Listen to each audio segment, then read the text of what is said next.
Hello everyone, I am Dr. Pooja Raj Srivastava and today we are going to discuss about the topic formal versus informal language.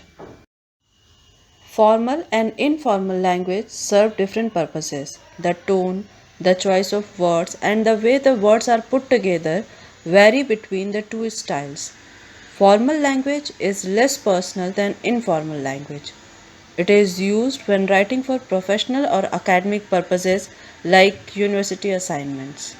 Formal language does not use colloquialism, contractions, or first person pronouns such as I or we. Informal language is more casual and spontaneous. It is used when communicating with friends or family either in writing or in conversation. It is used when writing personal emails, text messages, and in some business correspondence. The tone of informal language is more personal than formal language. There are situations where we need to use formal language, whether oral or written. We observe the rules related to structure of sentences and words used.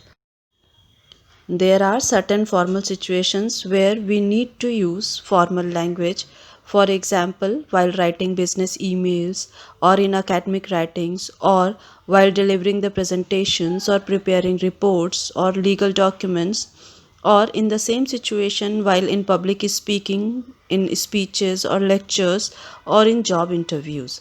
Whereas some informal situations are like whenever we are having conversation in our day to day life or writing personal emails on social media sites or in spontaneous speech or writing the text messages.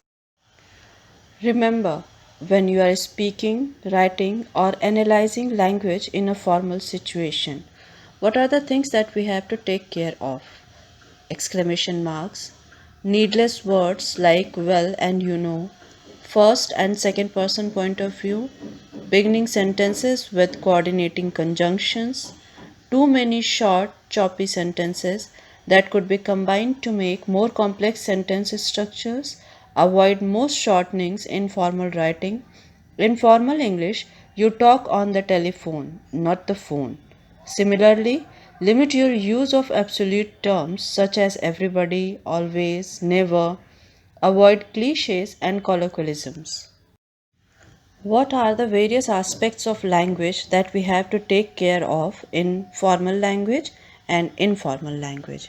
It is grammar, vocabulary, contractions, acronyms, and colloquial language. English grammar is the way in which meanings are encoded into wordings in the English language.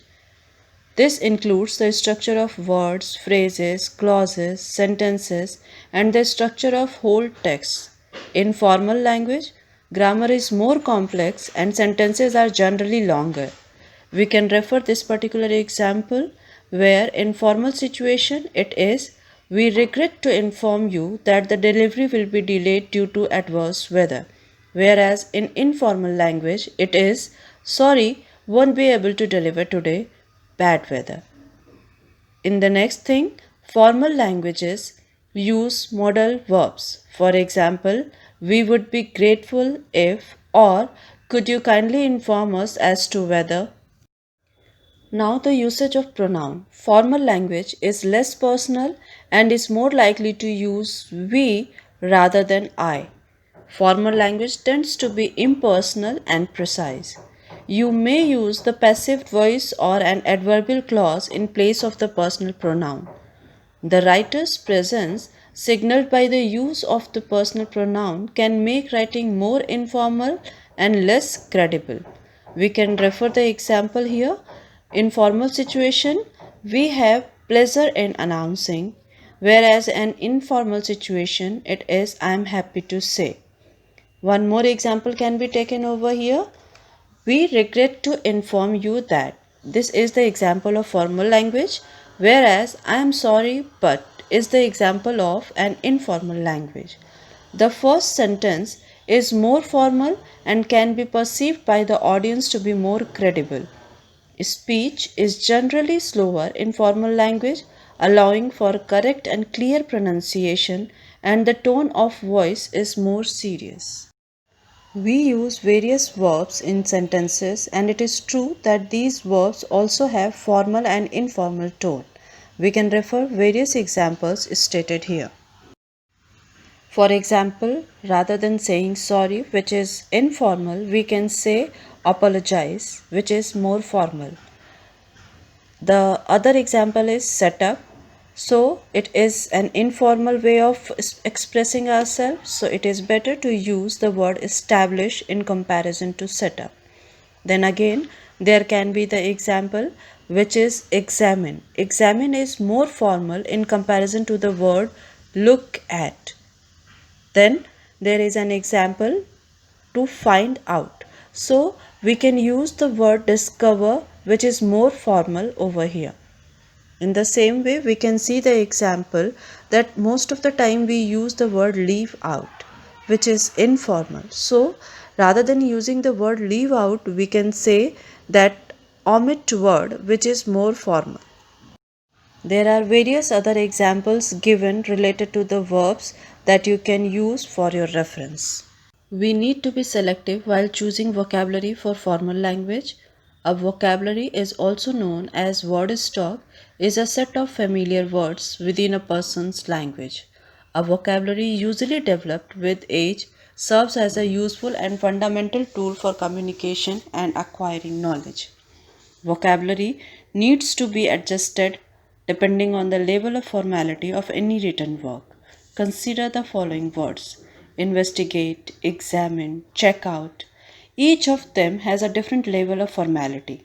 While check out can be used in informal writing and speech, using it in a formal research paper would not be appropriate.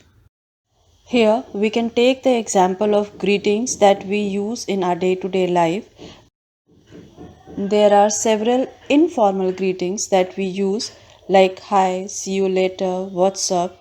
Whereas in formal situation we have to make sure that the word usage is correct. So it is in the form of we are using hello, goodbye, how are you, or sincerely, good morning, and so on. Word selection is very important in formal situation, and we have to be very cautious while using words in formal situations or in informal situation. Like in informal situation we can use the word need, whereas it is better to use the word require in formal situation.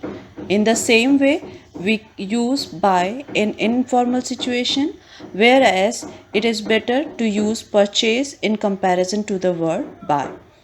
We generally say okay, but it is always better to use acceptable when we are in formal situation.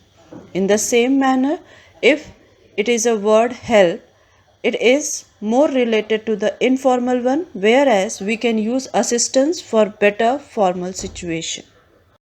There are various phrases that are relatively more informal, and to use formal language we need to use another better expression. For example, at the place of sorry, we can say, please accept our apologies for. At the same time, in informal language, we use what do you need. Here, to achieve formality in the language, we can say, please let us know of your requirements. In the same way, there is an expression like what do you want, which is informal. To be formal, we can say, please state your business. Then again, there is one example like say hello to, which is informal, and to be formal or to use formal language, we can say, give my regards to. And there are some other examples as well which you can refer. Contractions are two words made shorter by placing an apostrophe where letters have been omitted. Contractions are more casual, and if you are striving for more formal style, they should not be used. Contractions in negative sentences should be especially avoided since they are easy to miss. In informal language, they are used for easier flow and faster speech. You can refer it in the given example. An acronym is a word or name formed from the initial components of a longer name or phrase, usually using individual letters, as in WHO, which stands for World Health Organization. In formal English, you should limit your use of acronyms. Know what acronyms may be used in your writing. These are not used in formal language.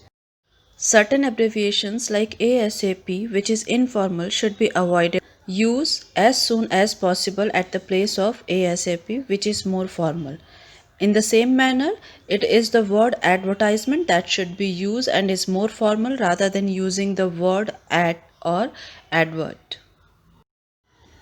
Colloquialism or colloquial language is the linguistic style used for casual communication. Colloquial, conversational, informal refer to types of speech or to usage not on a formal level. Colloquial is often mistakenly used with a connotation of disapproval as if it meant vulgar or bad or incorrect usage, whereas it is merely a familiar style used in speaking and writing.